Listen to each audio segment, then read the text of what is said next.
আ'তিনি শাইআন, আপনি আমাকে কিছু দান করেন, আমার কিছুই নাই। বিষ্ণু বললেন, তোমার কিছু নাই? সাহাবী বললেন, ইয়া রাসূলুল্লাহ, ঘরে আমার শুধু দুইটি জিনিস আছে। কয়টা?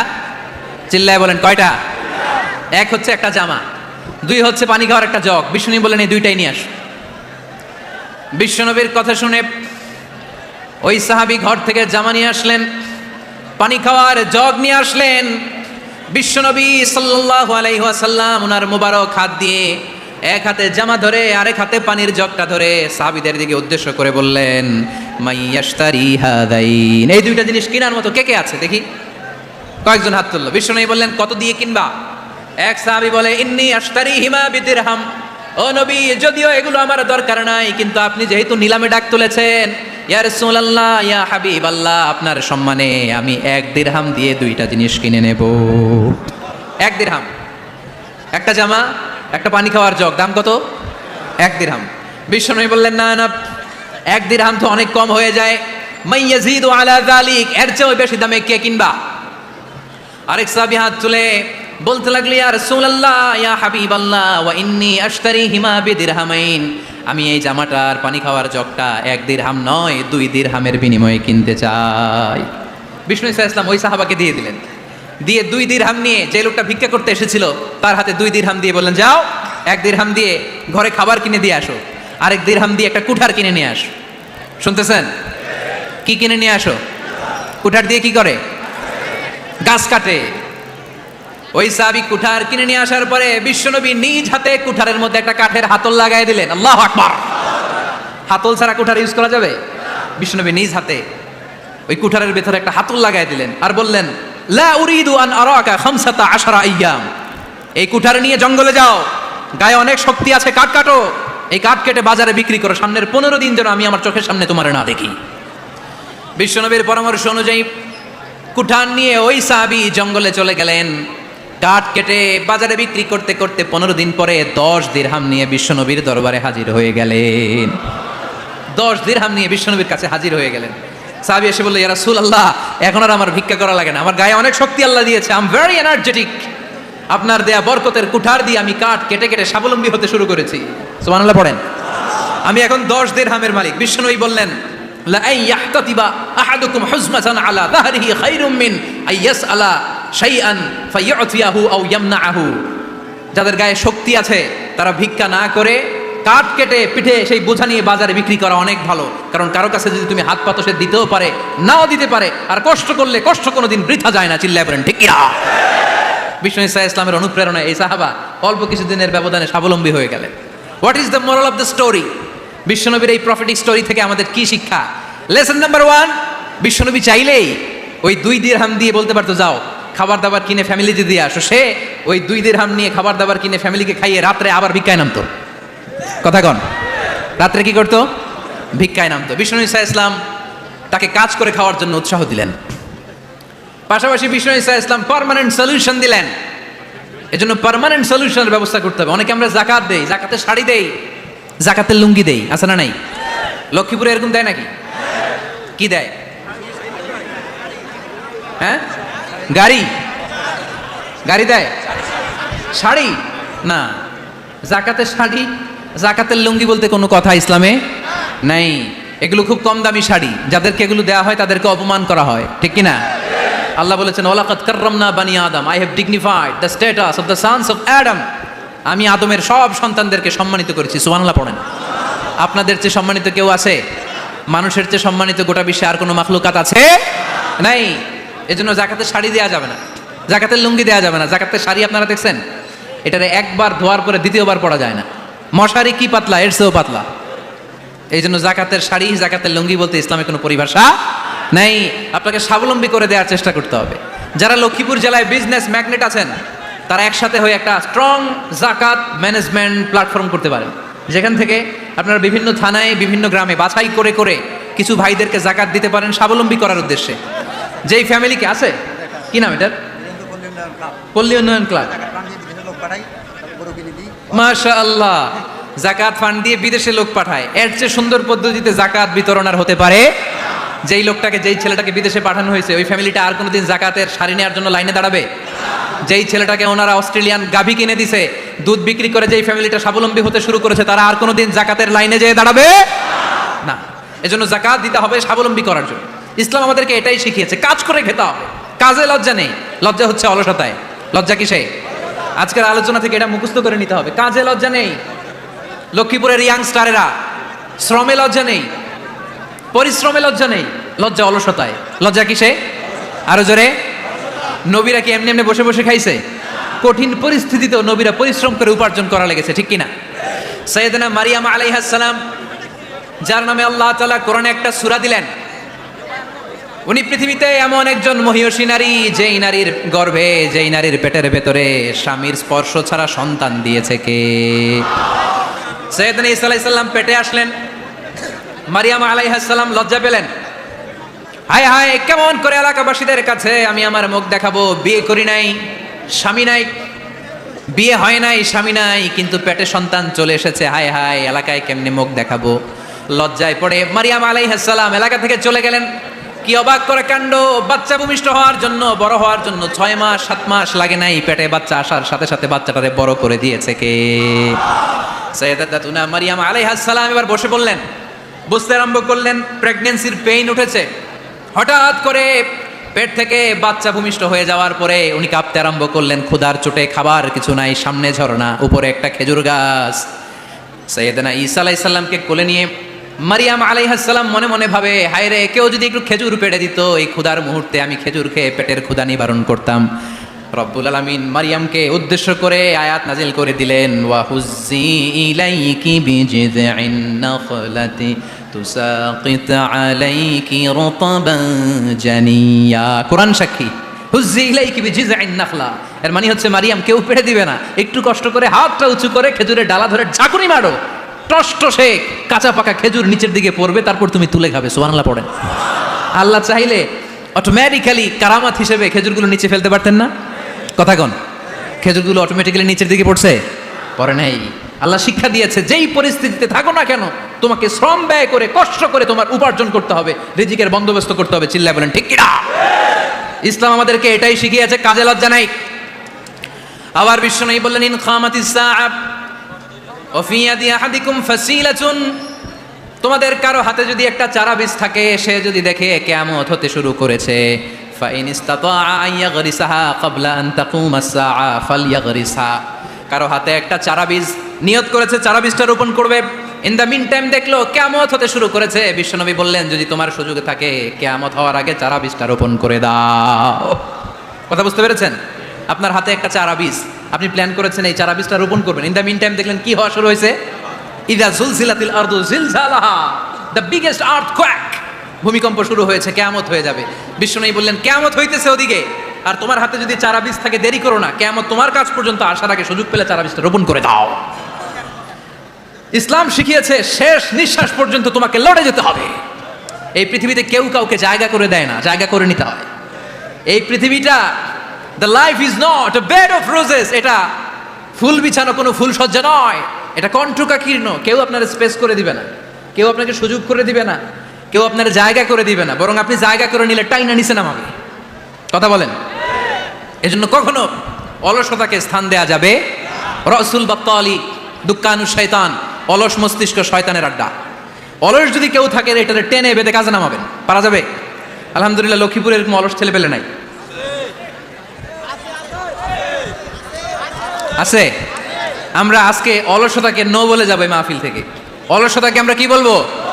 আওয়াজ করে বলতে হবে, অলসতাকে কি বলবো আমরা? মুমিনের জীবনে কোনো অলসতা নাই। অলস হয় মুনাফিকরা। অলস হয় কারা? চিল্লায় বলতে হবে। মুমিনরা অলস হয়? অলস হয় কারা? এজন্য কোরআনে আল্লাহ একথাও বলে দিলেন, ওয়াইদা কামু ইলাস সালাতি কামু কুসালা ইউরাউনান নাসা ওয়ালা ইয়াযকুরুনাল্লাহা ইল্লা কালিলা। সুবহানাল্লাহ পড়েন। মুনাফিকরা যখন মানুষকে দেখানোর জন্য নামাজে যায়, ওই নামাজে তাদের ইখলাস নাই, ওই নামাজের ভেতরে তাদের কোনো খুশু খুদু নাই, ওই নামাজের ভেতরে আছে শুধু অলসতা। ওই নামাজে কি আছে? কিন্তু আমরা যখন নামাজে যাই, আমাদের অলসতা আছে? আমরা নামাজ পড়লে আমাদের হৃদয়টারে সজীব করে দেয় কে? আমরা উযু করলে আমাদের মনটাকে চাঙ্গা করে দেয় কে? আমরা মসজিদে ঢুকলে হৃদয়টাকে প্রাণবন্ত করে দেয় কে? মুমিন তো নামাজে গেলে চাঙ্গা হয়, মুমিন উযু করলে চাঙ্গা হয়। বিষ্ণু ঈসা ইসলাম বললেন, ইয়াকিদু শাইতানু আলা কাফিয়াতি রাসি আহাদিকুম ইদা নাম। খেয়াল করে শুনবেন লক্ষ্মীপুরের ভাইয়েরা, চমৎকার একটা হাদিস। আমরা যখন ঘুমোতে যাই, শয়তান আমাদের প্রত্যেকের মাথার পিছনে 3টা অলসতার গিট মারে। কয়টা? আওয়াজ করে বলেন। 3টা অলসতার গিট মারে। ইয়াকিদু শাইতানু আলা কাফিয়াতি রাসি আহাদিকুম সালাসা উকাব। 3টা গিট মারে যখন আমরা ঘুমোতে যাই। অলসতার 3টা গিট মেরে আমাদের কানের সামনে এসে ফিসফিস করে মন্ত্র পড়তে থাকে, আলাইসা লাইলুন তাওয়িলুন ফারকুদ, আলাইসা লাইলুন তাওয়িলুন ফারকুদ। বিশাল লম্বা রাত, ঘুমাও, অনেক সময় আছে, ঘুমাও। রাত 5টা বেজে যাচ্ছে, তাহাজ্জুদের সময় শেষ হয়ে যাচ্ছে, তখনও শয়তান বলে রাত অনেক লম্বা, ঘুমাও। ফজরের সময় পার হয়ে যাচ্ছে, সূর্য উঠে যাচ্ছে, শয়তান বলে আলাইসা লাইলুন তাওয়িলুন ফারকুদ, এখনো অনেক সময় আছে, লম্বা লম্বা লম্বা চৌড়া রাত পড়ে আছে, তুমি ঘুমাও। বিশ্বনবী বললেন, ফাইন ইস্তাইকাযা ওয়া যাকারাল্লাহ ইনহাল্লাত উকদা। আমার উম্মতের কেউ যখন ঘুম থেকে জেগে ঘুম থেকে ওঠার দোয়া পড়া শুরু করে দেয়, অলসতার প্রথম গিটটা সাথে সাথে খুলে দেয় কে? আপনি ঘুম থেকে উঠেই যখন ঘুম থেকে ওঠার দোয়া পড়বেন, আপনার অলসতার প্রথম গিট খুলে দেয় কে? ঘুম থেকে ওঠার দোয়াটা কি? আলহামদুলিল্লাহিল্লাযী আহইয়ানা বা'দা মা আমাতানা ওয়া ইলাইহিন নুশুর। প্রশংসা সে আল্লাহ, যে আল্লাহ আমাদেরকে লম্বা একটা ঘুম শেষে, মৃত্যু শেষে আমাদেরকে ঘুম থেকে উঠালেন। এই দোয়াটা পড়ার সাথে সাথে শয়তান যে 3টা গিট মারছে, ওই 3টার একটা খুলে দেয় কে? ফাইন তাওয়াদ্দা ইনহাল্লাত উকদা। ঘুম থেকে জেগে ঘুমের দোয়া পড়ার পরে যখন কেউ ওযু করে ফেলে, অলসতার দ্বিতীয় গিটটাও খুলে দেয় কে? ওযু করার পরে ফাইন সাল্লাত ইনহাল্লাত উকদা, নামাজের মুসল্লায় দাঁড়িয়ে যখন নামাজ শুরু করে দেয়, অলসতার 3 নাম্বার গিটটাও খুলে দেয় কে? 3টা গিট যখন খুলে দেয়, বিষ্ণু ঈসা ইসলাম বললেন, ফাসবাহা নাশীতাল কলব। নাশীত, তখন মুমিন বান্দা সজীব হয়ে ওঠে, প্রাণবন্ত হয়ে ওঠে, উচ্ছ্বসিত হয়ে ওঠে। ওয়া ইল্লা খাবিসান নাফসি কাসলান। আর যদি ঘুমিয়ে থাকে, 3টা গিট তার মাথার পেছনে শয়তানের অলসতার লেগে থাকে, তাহলে তার দিনটা শুরু হয় অলসতা দিয়ে, আর সে হয় অলসতার রাজা। চিল্লায় এখন ঠিক কিনা? এজন্য আমরা কি অলস হতে চাই না কর্মঠ হতে চাই? কোন নবীরা কি অলস ছিলেন? পৃথিবীতে কোন নবী অলস ছিলেন? সব নবী কর্মঠ ছিলেন। বিষ্ণু ঈসা ইসলাম বললেন, মা বাআসাল্লাহু নাবিয়্যান ইল্লা রাআল গানাম। এই পৃথিবীতে এমন কোন নবী নাই যেই নবী বকরি চড়ায় নাই।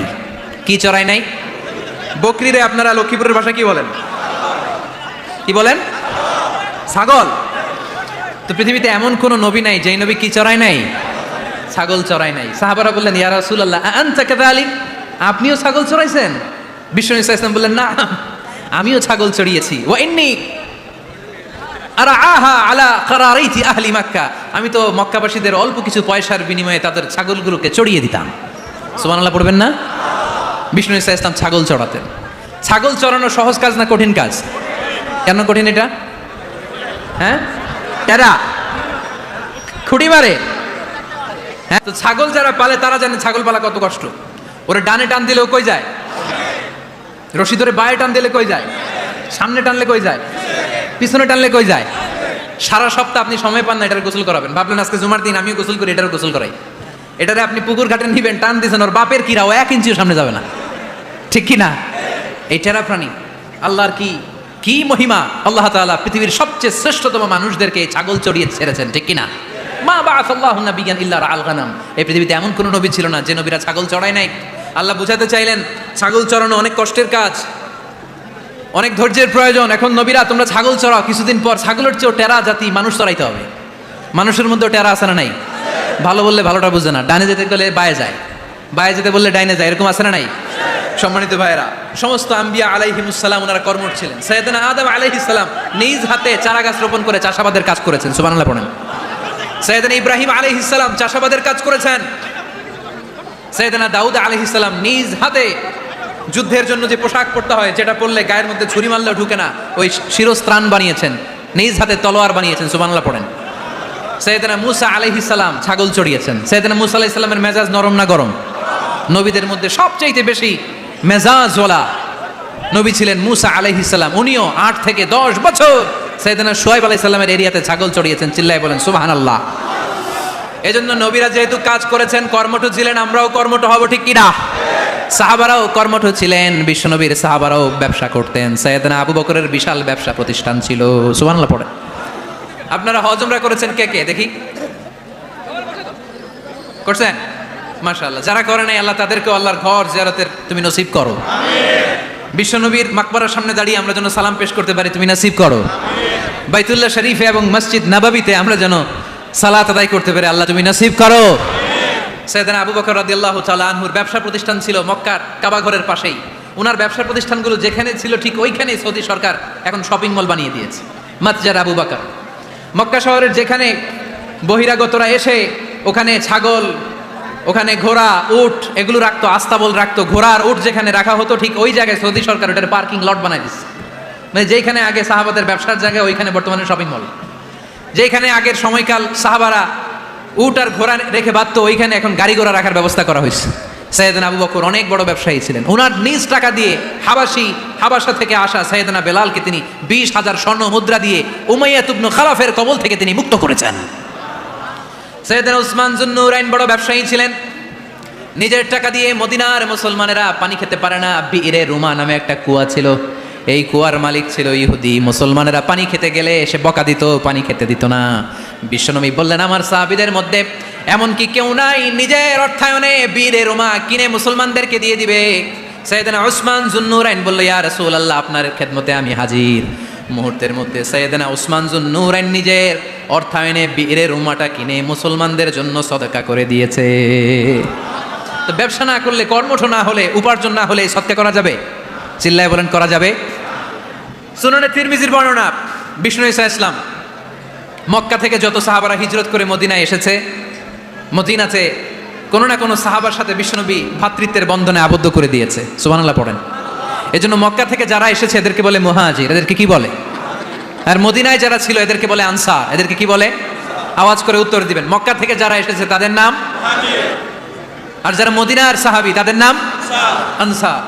আজকে এই মাহফিলে লক্ষ্মীপুর এর বাইরে থেকে কারা কারা আসছেন দেখি?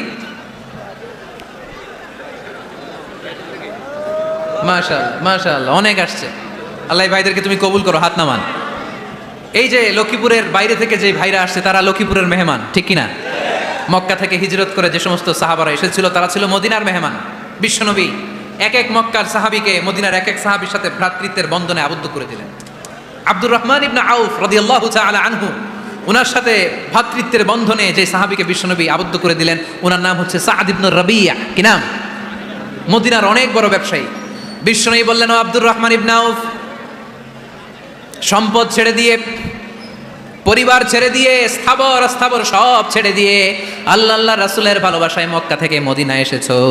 মদিনায় তোমার চিন্তা নাই, সাদ ইবনে রবিকে আমি তোমার ভাই বানিয়ে দিলাম। সাদ ইবনে রবি তোমার আপন ভাইয়ের মতো। সাদ ইবনে রবি বলল আব্দুর রহমান জীবনে তোমারে কোনোদিন দেখি নাই, তোমারে আমি চিনি না, তোমার নাম শুনি নাই, কিন্তু বিশ্বনবী তো তোমার দায়িত্ব আমাকে দিয়েছে। আমার চেয়ে বড় ধনী এই মদিনার মধ্যে দ্বিতীয় কেউ নাই। আজ থেকে তুমি আমার ভাই, আজ থেকে তুমি আমার কি? আল্লাহ আমাকে যত সম্পত্তি দান করেছে তার অর্ধেক সম্পত্তি আমি তোমার নামে দিয়ে দিলাম। ও আব্দুর রহমান ইবনে আউফ, শুধু তাই নয়, রব্বুল আলামিন আমাকে 2 জন স্ত্রী দিয়েছে। কয়জন? তুমি দেখো আমার কোন স্ত্রীকে তোমার বেশি ভালো লাগে, যার নাম তুমি বলবে সাথে সাথে আমি তারে তালাক দিয়ে দিব। তার ইদ্যত পালন শেষে তুমি তাকে বিয়ে করে তোমার সাথে নিয়ে যাবা। সুবহানাল্লাহ পড়েন। কারণ বিশ্বনবী তোমার দায়িত্ব আমার কাছে দিয়েছে, তুমি আমার ভাই। আমি মদিনার সবচেয়ে বড় ধনী, আমার অর্ধেক সম্পদ আমি তোমারে দিয়ে দিব। আমার 2 স্ত্রীর 1 স্ত্রীকে তোমারে দিয়ে দিব। সাইয়েদনা আব্দুর রহমান ইবনে আউফ এই কথা শুনে অবাক হলেন। অবাক হয়ে উনিও এক অবাক কথা বললেন। উনি বললেন লা হাজাতা লি ফি ইয়া আখি, ও আমার প্রাণের ভাই, তোমার কথা শুনে আমার হৃদয়টা ভরে গিয়েছে, কিন্তু তোমার সম্পদেরও দরকার আমার নাই, তোমার স্ত্রীরও দরকার আমার নাই। বারাকাল্লাহু ফি মালিক ওয়া লি আহলিক, আল্লাহ তোমার মালেও বরকত দেখ, তোমার সম্পদেও বরকত দেখ। তুমি শুধু একটু কষ্ট করবা। কি কষ্ট? দুল্লানি আলা সুক, show me the way to the market. তুমি মদিনায় কোনো মার্কেট আছে কিনা, শপিং মল আছে কিনা, ব্যবসা প্রতিষ্ঠান আছে কিনা আমারে দেখায় দাও। সুবহানাল্লাহ পড়ে। আমরা হইলে কি করতাম? লক্ষ্মীপুরে যারা আসছে এদের একজনের যদি বলা হয় ভাই আপনি এখন থেকে লক্ষ্মীপুরের ভাই, আমার অর্ধেক সম্পদ আপনারা দিয়ে দেবে, কি করবে? পায়ের উপর পা তুলে খাবে আর বলবে কি আনন্দ আকাশে বাতাসে, ঠিক কিনা? এরপর যদি বলি ভাই আমার 2 বউ যেটারে সুন্দর লাগে বলেন তালাক দিয়ে দেই, নিয়ে যান, কি বলবে? কি আনন্দ আকাশে বাতাস। আল্লাহ রাসূলের সাহাবী আব্দুর রহমান ইবনে আউফ বললেন লা হাজাতা লি ফি, আমার দরকার নাই। দুল্লানি আলা সুক, just show me the way to market. এখানে মার্কেট কই আছে দেখায় দাও। অবাক হয়ে গেলেন সাদ বিন রবি। বললেন, ও আব্দুর রহমান ইবনে আউফ, ঠিক আছে, তুমি যদি নিতে না চাও, তোমারে আমি জোর জবরদস্তি করব না। শুনে রাখো, মদিনাতে ইহুদিদের কয়নুকার একটা বাজার আছে। এই কথা বলার সাথে সাথে আব্দুর রহমান ইবনে আউফ চলে গেলেন। এর পরের দিন অল্প কিছু পনির আর ঘি দিয়ে ব্যবসা শুরু করলেন। পনির আর ঘিয়ের ব্যবসা করতে করতে করতে করতে ব্যবসায় তিনি এত লাভ করলেন, উনি বললেন, আমি যদি কখনো মদিনার বালুর মধ্যে হাত দিতাম, ওই বালুটারেও সোনা বানায় দিত কে? দুল্লানি আলা সুক, লক্ষ্মীপুরের কর্মঠ যুবক ভাইয়েরা, এই আব্দুর রহমান ইবনে আউফ আমাদের প্রেরণা। উনি অন্যের ঘাড়ে পাড়া দিয়ে খেতে চায় নাই, আরেকজনের উপর ডিপেন্ডেন্ট বা নির্ভরশীল হতে চায় নাই। তিনি স্বাবলম্বী হওয়ার শিক্ষা, লেসেন, কিয়ামত পর্যন্ত গোটা বিশ্বের যুবকদের জন্য রেখে গিয়েছে। চিল্লায় বলো ঠিক কি না? দুল্লানি আলা সুক, show me the way to market. Market কোথায় দেখাও। পনির আর ঘি নিয়ে ব্যবসা করতে করতে কয়েক মাসের ব্যবধানে ইতিহাস সাক্ষী সাইয়েদনা আব্দুর রহমান ইবনে আউফ মদিনার বিশাল বড় বিজনেস ম্যাগনেটে পরিণত হয়ে গেলেন। চিল্লায় পড়েন আল্লাহু আকবার। এজন্য ব্যবসার ভিতরে বরকত ঢুকিয়ে দিয়েছে কে? বিষ্ণু বললেন, আত-তাজিরা সাদুকাল আমিন মা'আন নাবিয়্যিন ওয়াস সিদ্দীকিন ওয়াশ শুহাদা'i ওয়াস সালিহিন। আমানতদার ব্যবসায়ী তারা সাধারণ কোনো মানুষ নয়, কিয়ামতের দিন নবীদের সাথে হাসর হয়ে যাবে। আপনারা যারা ব্যবসা করেন, এটা সাধারণ বিষয় নয়। বিষ্ণু ইসলাম নিজেও ব্যবসায়ী ছিলেন। ওনার জীবনের প্রথমে তিনি খাদিজা রাদিয়াল্লাহু তাআলা আনহার ব্যবসার স্টাফ হয়ে কাজ শুরু করেছেন, এরপর নিজে ব্যবসা শুরু করেছেন। এরপরে খাদিজাতুল কুবরা রাদিয়াল্লাহু তাআলা আনহা সব সম্পত্তি বিয়ের পরে বিশ্বনবীর পায়ের সামনে ঢেলে দিয়েছেন। বললেন, ইয়া রাসূলুল্লাহ, এই সম্পদ আমি আপনাকে দিয়ে দিলাম, আপনি ইচ্ছামতো দিনের প্রয়োজনে খরচ করেন। সুবহানাল্লাহ পড়েন। এজন্য বিষ্ণু ইসলাম আমাদের জন্য উপমা, আব্দুর রহমান ইবনে আউফ আমাদের জন্য উপমা। যারা ব্যবসা করেন তারা বিষ্ণু ইসলামের সুন্নাহ পালন করছেন। আত-তাজির আস-সাদুক আল আমিন। বিষ্ণু বললেন, সত্যবাদী আমানতদার ব্যবসায়ী, যে ব্যবসা করতে যেয়ে মিথ্যা কথা বলে না। অনেক ব্যবসায়ীরা আছে পণ্য চালানোর জন্য মিথ্যা কথা বলে আর কসম কাটে, আসে না নাই? আহা, এমনটা করা যাবে?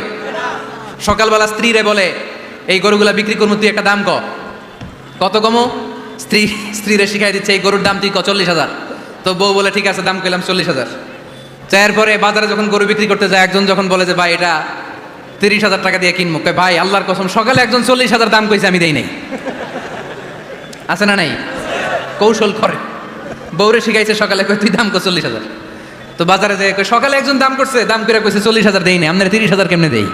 এরকম ডাকাইতে আছে না নাই? আলহামদুলিল্লাহ, লক্ষ্মীপুরে এরকম লোকজন নাই। আরে নাই, আমি কই নাই, এরা কই আছে। লক্ষ্মীপুরের মানুষ খুব ধার্মিক, আমি জানি। লক্ষ্মীপুর, নোয়াখালী, ফেনী, এই বেল্টের লোকজন খুব আল্লাহওয়ালা। এদের মধ্যে আল্লাহওয়ালার সংখ্যা বেশি। এখানে আলেম ওলামা বেশি, এখানে মসজিদ মাদ্রাসা বেশি। এই জন্য এই জেলাগুলোতে আল্লাহর রহমতও বেশি। আল্লাহ, তুমি এই জেলার ছেলেপেলাদেরকে, এই জেলার লোকদেরকে তুমি কবুল করো, মা বোনদেরকে তুমি কবুল করো। সম্মানিত ভাইয়েরা, এজন্য আজকের মাহফিল থেকে আমরা যেটা শিখলাম সেটা হচ্ছে, পরিশ্রমে কোনো লজ্জা আছে? আমরা কাজ করে খাবো, ঠিক কিনা? Never underestimate any job. যুবক ভাইয়েরা, লক্ষ্মীপুরের যুবক ছেলেরা, শুনতেছ? এরকম আওয়াজ করতে হবে, কান খাড়া করে শোনো। Never underestimate any job. কোনো চাকরিকে ছোট করে দেখা যাবে, whether it's small or big, you don't care.